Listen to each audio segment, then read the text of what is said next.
की रणनीति है। वहीं मणिपुर हिंसा पर सुनवाई के दौरान सीजेआई डीवाई चंद्रचूड़ ने कहा कि ये मामला निर्भया जैसा नहीं है, ये एक अलग तरह का मामला है। मणिपुर पर मगरमच्छ वाले आंसू बहा रहा विपक्ष, लगातार बदल रहा है गोल पोस्ट। आपको बता दें, ये बयान दिया है निर्मला सीतारमण ने। इसी बीच पश्चिम बंगाल विधानसभा में मणिपुर में हुई हिंसा को लेकर निंदा प्रस्ताव पारित हुआ तो बंगाल के संसदीय कार्य मंत्री सुवेंदु चट्टोपाध्याय ने सदन में प्रस्ताव पेश किया। तो ममता बनर्जी ने केंद्र सरकार पर पीएम मोदी पर जमकर निशाना साधा। कहा, मणिपुर जल रहा है और बीजेपी बंगाल में टीम भेजने में व्यस्त है। प्रधानमंत्री मोदी को मणिपुर पर बयान देना चाहिए। मध्य प्रदेश में केंद्रीय गृह मंत्री अमित शाह के लगातार हो रहे दौरे ने साफ कर दिया है कि चुनाव आलाकमान अपने निगरानी में ही लड़ेगा। अमित शाह ने राज्य के नेताओं के सामने कहा कि मंच पर बैठे नेताओं से सरकार नहीं बनती, सरकार नीचे बैठे कार्यकर्ता ही बनाते हैं। खबर है कि विपक्ष राज्यसभा के सभापति जगदीप धनखड़ के खिलाफ भी अविश्वास प्रस्ताव ला सकती है। आपको बता दें, मंगलवार सुबह हुई विपक्ष की बैठक में इस पर चर्चा भी की गई। दिल्ली अध्यादेश पर असदुद्दीन ओवैसी ने अपना रुख साफ किया और ये कहा कि ये संघवाद के सिद्धांत का उल्लंघन करता है, जो संविधान की मूल संरचना का हिस्सा है। इसका विरोध करते हुए लोकसभा महासचिव को नोटिस भी भेजा। ब्रजभूषण शरण सिंह ने कहा है कि उनके परिवार का कोई सदस्य अब राष्ट्रीय खेल संस्थान के आगामी चुनाव में दावेदारी पेश नहीं करेगा, लेकिन उन्होंने ये दोहराया कि उनके गुट को 22 राज्य संघों का समर्थन हासिल है। विपक्ष का आरोप है कि सभापति विपक्ष की बात नहीं सुनते और सत्ता पक्ष को तरजीह देते हैं। इसी पर विपक्ष की बैठक में कुछ दलों ने उनके खिलाफ अविश्वास प्रस्ताव लाने की मांग की। अभी तक मणिपुर को लेकर राज्यसभा के चेयरमैन का जो रुख रहा, विपक्ष उससे नाराज है। विपक्ष का मानना है कि सभापति ने मणिपुर पर एक तरफा फैसले लिए हैं। विपक्ष चाहता है कि मणिपुर पर नियम 267 के तहत चर्चा हो। कांवड़ियों पर लाठीचार्ज और आंसू गैस के गोले दागने के मामले में हिंदू समुदाय के प्रदर्शन के बाद अब कांवड़ियों के घर पहुंचे केंद्रीय मंत्री और बोले, कप्तान हटा और नपेंगे भी। शरद पवार के पीएम मोदी के साथ मंच साझा करने के मामले में विपक्षी दलों के नेताओं में नाराजगी देखी गई। साथ ही पृथ्वीराज चौहान ने पूछा, क्या निजी संस्था की ओर से सम्मान लेना प्रधानमंत्री के लिए जायज है? कांग्रेस के पूर्व अध्यक्ष राहुल गांधी ने मोदी सरकार पर देश को 2 वर्गों में बांटने का आरोप लगाया। आपको बता दें, राहुल गांधी कल अचानक दिल्ली में आजादपुर मंडी पहुंच गए और वहां फल और सब्जी विक्रेताओं से मुलाकात की। शरद पवार ने अब बड़े बदलाव की बात कही। उन्होंने कहा कि महाराष्ट्र विकास अघाड़ी में शामिल उनकी पार्टी कांग्रेस और शिवसेना अगर ठान ले तो महाराष्ट्र में बदलाव लाया जा सकता है। उत्तर प्रदेश के मुख्यमंत्री योगी आदित्यनाथ ने ज्ञानव्यापी मस्जिद को लेकर कहा था कि अगर इसे मस्जिद कहा जाएगा तो विवाद बढ़ेगा। इस दौरान सीएम योगी ने यह भी सवाल उठाया था कि वहां त्रिशूल क्या कर रहा है। अब इस पर एआईएमआईएम चीफ असदुद्दीन ओवैसी ने जवाब दिया, जिसमें उन्होंने आरोप लगाया कि सीएम योगी सांप्रदायिकता फैलाने का काम कर रहे हैं। उत्तर प्रदेश में सीएम योगी आदित्यनाथ के बयान पर सपा सांसद शफीकुर रहमान बर्क ने भी दावा किया कि मुसलमानों से कोई गलती नहीं हुई और ज्ञानव्यापी पर कानूनी हक भी उन्हीं का है। कांग्रेस ने मध्य प्रदेश में कांग्रेस की प्रचार और चुनाव समिति का गठन किया। आपको बता दें, कांतिलाल भूरिया कमलनाथ बने हैं अध्यक्ष। तिलक पुरस्कार समारोह में शरद पवार की मौजूदगी पर अब शिवसेना के मुखपत्र सामना में भी सवाल उठाया गया। नाराजगी जताते हुए कहा गया कि शरद पवार के पास लोगों के मन में मौजूद शंका दूर करने का अच्छा मौका था। राजस्थान के जयपुर के पुलिस कमिश्नर बने हैं विजय जॉर्ज जोसेफ। आपको बता दें, भारत जोड़ो यात्रा में ये राहुल के सुरक्षा प्रभारी थे। G20 शिखर सम्मेलन का आयोजन 9 और 10 सितंबर को नई दिल्ली में होना है। भारत फिलहाल G20 का अध्यक्ष है और भारत के अध्यक्ष बनने के बाद ही देश में G20 की विभिन्न बैठकें हुई। पटना हाईकोर्ट ने बिहार सरकार को बड़ी राहत देते हुए जातीय जनगणना से रोक हटा दी।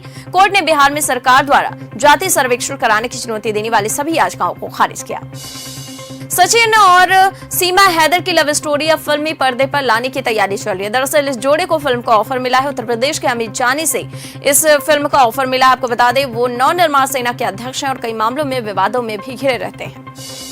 कुछ सप्ताह पहले आई फ्लू के केस बढ़े थे, जो अब कम होने का नाम नहीं ले रहा। आलम यह है कि अस्पतालों के आई डिपार्टमेंट की ओपीडी में आई फ्लू के मरीजों का आंकड़ा हर दिन बढ़ता जा रहा है। मध्य प्रदेश के खंडवा में एक बार फिर एक मुस्लिम युवक आदिल पठान ने इस्लाम छोड़कर हिंदू धर्म अपना लिया। आपको बता दें, आदित्य आर्य के नाम से अब वो जाने जाएंगे।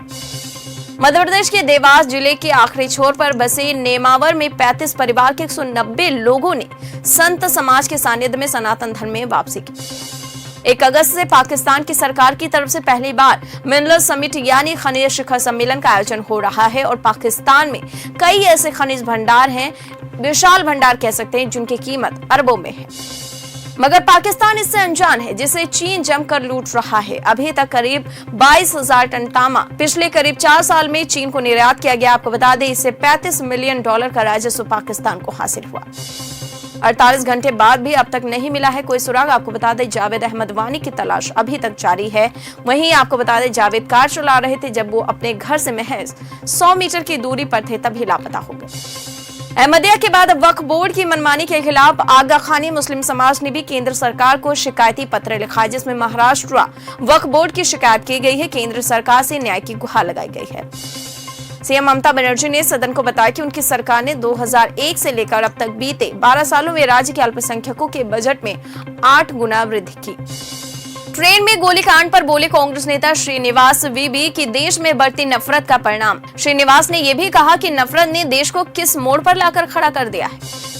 पंजाब के मुक्तसर में किसान सतनाम सिंह के घर पर एनआईए की रेड हुई। आपको बता दें, 2.5 घंटे तक पूछताछ हुई। वहीं 7 अगस्त को दिल्ली में एनआईए के कार्यालय में पेश होने के लिए नोटिस भी दिया गया। उधर बिहार के वैशाली में एक्सिस बैंक की लालगंज ब्रांच से 1 करोड़ रुपए की लूट हो गई। राजधानी पटना की सड़कों पर एक पोस्टर देखा गया, जिसमें बिहार के उप मुख्यमंत्री तेजस्वी यादव को निशाना बनाया गया। पोस्टर में लिखा गया है, खून हो रहा है चप्पा चप्पा और तेजस्वी खा रहे हैं गोल गप्पा गप्पा। और इंग्लैंड के तेज गेंदबाज स्टुअर्ट ब्राड ने अपने इंटरनेशनल क्रिकेट को अलविदा कह दिया। आपको बता दें, स्टुअर्ट ब्राड संन्यास लेने के बाद इमोशनल भी नजर आए।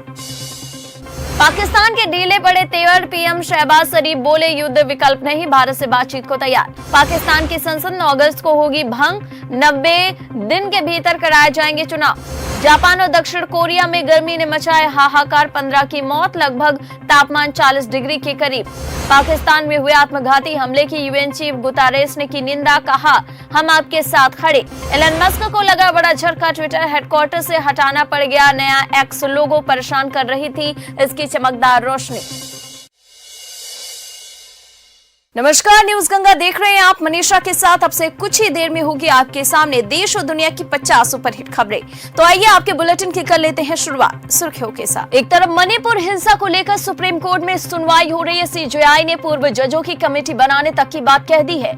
सुप्रीम कोर्ट ने 6 पॉइंट्स पर केंद्र सरकार से जवाब मांगे, वहीं डीजीपी को पेश होने के आदेश भी दिए। आपको बता दें, मणिपुर हिंसा मामले की सुनवाई अब 7 अगस्त को होगी। तो वहीं दिल्ली में अधिकारियों की तैनाती और तबादले से जुड़े अध्यादेश पर अमित शाह ने कहा कि संविधान ने सदन को दिल्ली राज्य के संबंध में कोई भी कानून पारित करने की शक्ति दी। सुप्रीम कोर्ट के फैसले ने स्पष्ट कर दिया कि संसद इस संबंध में दिल्ली में कोई भी कानून ला सकती है। वहीं लोकसभा में दिल्ली सर्विसेज पर आज फिर से बहस होने की आशंका जताई जा रही है। वहीं शरद पवार ने पीएम मोदी के साथ मंच साझा की पुणे में, लेकिन परोक्ष रूप से उन पर तंज कस दिया और कहा कि शिवाजी महाराज ने कभी किसी की जमीन नहीं छीनी। तो उधर पड़ोसी देश पाकिस्तान की तरफ से भारत को बातचीत का ऑफर आया है। पाकिस्तान के प्रधानमंत्री शहबाज शरीफ ने कहा कि युद्ध कोई विकल्प नहीं, वो भारत से बातचीत करने को तैयार है। तो वहीं नू हिंसा को लेकर हरियाणा सरकार विपक्षी दलों के निशाने पर आ गई।